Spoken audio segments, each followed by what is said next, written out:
வாங்க நம்ம இன்றைக்கி சேலம் ஸ்டைலில் தட்டு வடை செட்டு எப்படி செய்கிறதுன்ட்டு பார்க்கலாம். அதுக்கு உண்டான பொருளெல்லாம் நான் எடுத்து வச்சுருக்கேன். வாங்க இப்போ எப்படி ரெடி பண்ணுறதுன்னு பார்க்கலாம். தக்காளி சட்னிக்குங்க ஒரு 20 வரமிளகா, பெரிய வெங்காயம் 4 வெங்காயம் வந்து நீளமாக கட் பண்ணி எடுத்துருக்காங்க. அதையும் இதில் போட்டுக்கலாம். 2 பச்சை மிளகா, 10 பல் பூண்டு உரித்து எடுத்துருக்கோங்க, அதையும் போட்டுக்கலாம். சின்ன துண்டு இஞ்சிங்க, 4 தக்காளி வந்து கட் பண்ணி எடுத்துருக்கோங்க, அதையும் இதில் போட்டுக்கலாம்.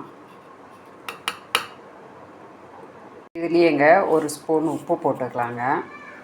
இதுலேயேங்க ஒரு ஸ்பூன் ஜீரகம் வந்துங்க நம்ம இப்போ அரைச்சி எடுத்துக்கலாம்.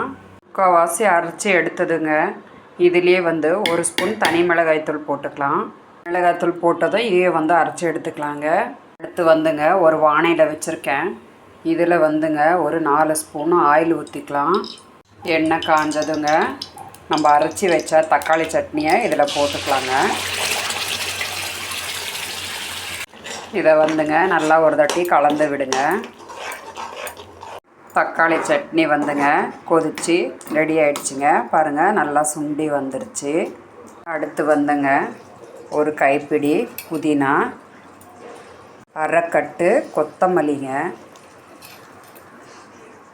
இன்னும் நெல்லிக்காய் சைஸ் அளவுக்கு புளிங்க, 5 பச்சை மிளகாங்க, நீளமாக கட் பண்ணி எடுத்த ஒரு பெரிய வெங்காயமும் இதில் போட்டுக்கலாங்க.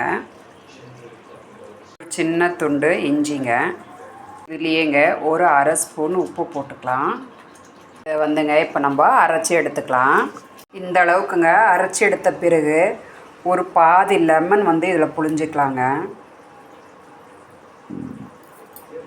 இல்லையேங்க சாட் மசாலா அரை ஸ்பூன், பிளாக் சால்ட் அரை ஸ்பூன், இதையும் வந்து ஒரு தடவை எல்லாத்தையும் மிக்ஸியில் அரைச்சி எடுத்துக்கலாங்க. அரைச்ச சட்னி வந்துங்க ஒரு பவுலில் மாற்றிக்கலாம். இந்த மாதிரி எண்ணெயில் நல்லா வதக்கி சட்னியை வந்து எடுத்து வச்சுக்கிட்டிங்கன்னா ஒரு வாரம் வரைக்குமே எதுவும் ஆகாதுங்க. நம்ம வேணுன்றப்போ தட்டோட செட்டு போட்டுக்கலாம். தக்காளி சட்னியும் பவுலில் மாற்றிக்கலாங்க. தட்டோட செட்டுக்குங்க தக்காளி சட்னியும் செம்ம அட்டகாசமாக ரெடியாகி எடுத்து வச்சாச்சுங்க. சட்னியும் அரைச்சி எடுத்து வச்சாச்சுங்க. அடுத்து வந்துங்க கேரட் வந்து நம்ம சீவி எடுத்துக்கலாம். இந்த மாதிரி எல்லாத்தையும் நம்ம சீவி எடுத்துக்கலாங்க. இந்த மாதிரி எல்லாத்தையும் சீவி எடுத்தாச்சுங்க. பீட்ரூட்டும் சீவிக்கலாங்க, தோல் எடுத்துக்கலாம். இந்த மாதிரி கேரட்டெல்லாம் தோல் எடுத்து கழுவி எடுத்து வச்சாச்சுங்க.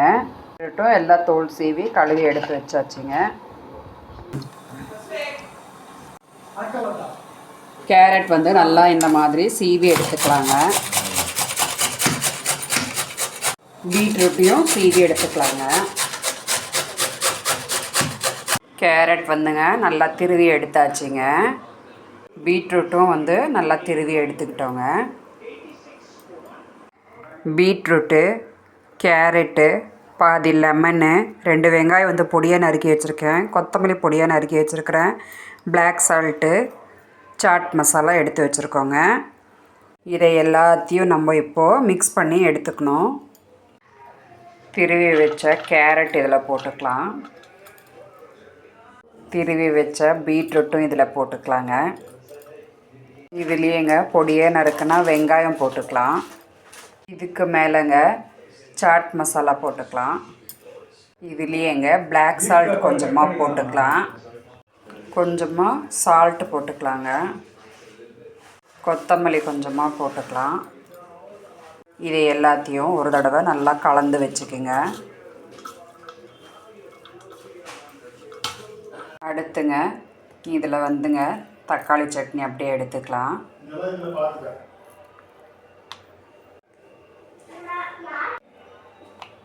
இதுக்கு மேலேங்க நம்ம எடுத்த காயெல்லாம் இதில் வச்சுக்கலாம்.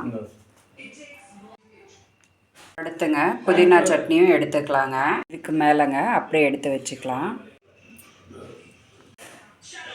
அவ்வளோதாங்க சேலம் ஸ்டைல் தட்டு வடை செட்டு ரெடி ஆகிடுச்சுங்க. வாங்க சாப்பிட்லாம். இந்த வீடியோ உங்களுக்கு பிடிச்சதுன்னா லைக் பண்ணுங்கள், ஷேர் பண்ணுங்கள், சப்ஸ்கிரைப் பண்ணுங்கள். ஈஸியான தட்டோட செட்டு ரெசிப்பியை நீங்களும் ட்ரை பண்ணி பாருங்கள். கீழே வந்து எனக்கு கமெண்ட் பண்ணுங்கள். அடுத்த வீடியோவில் சந்திப்போம்.